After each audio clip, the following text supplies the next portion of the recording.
who's ever survived a night in the maze. What happens to them? What was the most impressive thing about the set and like the inspiration behind its design?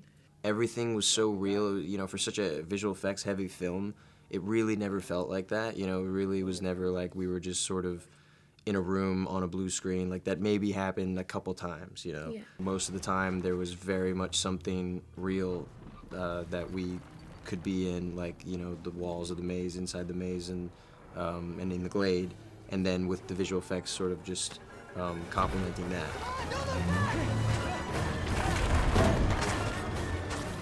What did you think is the actual purpose of the maze? It's about testing how people react in situations. I think in society we have the people that are kind of happy to settle down and make a life in the glade and farm and keep things simple. And then we have the other side who you know, have an instinct to want to find out why and who they are and why they're there. Everything started changing the moment you showed up. If you ended up in the maze by some reason, but with your memory intact, what would you miss most about your life? Oh, that's a good one. I miss my mum. And mummy's boys don't really make it in the maze. It's a girl. What did it take to compete with the boys, or in a sense, did they have to keep up with you? When I met them the first time, they were throwing balls around and I caught one and threw it back at them and they were like, okay, cool. Established. Yeah, we established the line.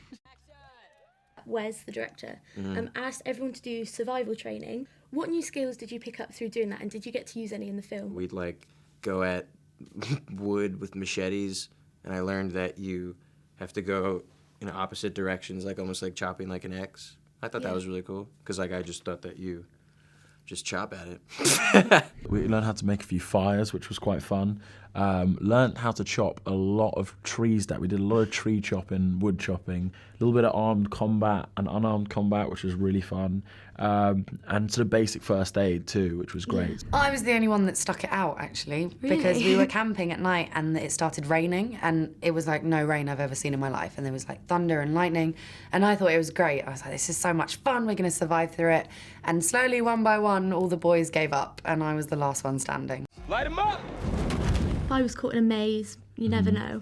Like, what would I have taken in my survival kit? So I've got a few things here. I wanted to hear your expert opinion, obviously. Let's do it. Let's do it. So I went for, like, frying pan. You can't cook much in that little thing. No, but you could maybe do eggs. That is or the something. cutest little frying pan I've ever seen in my life. Also, thought maybe dental floss. That's a good idea. Dental hygiene, very important. Exactly. Even in the maze, Yeah. you don't want bad breath or bad teeth. You need some home comforts. Got a Nice, bear. got your teddy. Wait, what's on the t-shirt? My family. It's slightly That's too sinister sweet. picture, but it might be comforting. Might not be useful for the whole group, but you never And you know just for the rest give like of a little them. pancake, and it's like, okay, yeah, we're gonna die. Yeah.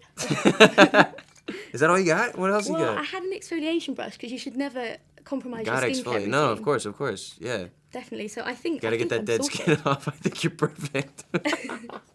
That's the cutest thing I've ever seen in my life. Perfect That's a thing really, for the maze. That's a really good idea. I think I got asked whether what I'd take, and I did say teddy in one interview. Yeah. So I respect that decision. Thanks so much for talking to Yeah, us. thank It's been you. a pleasure. Yeah, Thanks. you too. Thanks. Your exfoliation brush. I love that.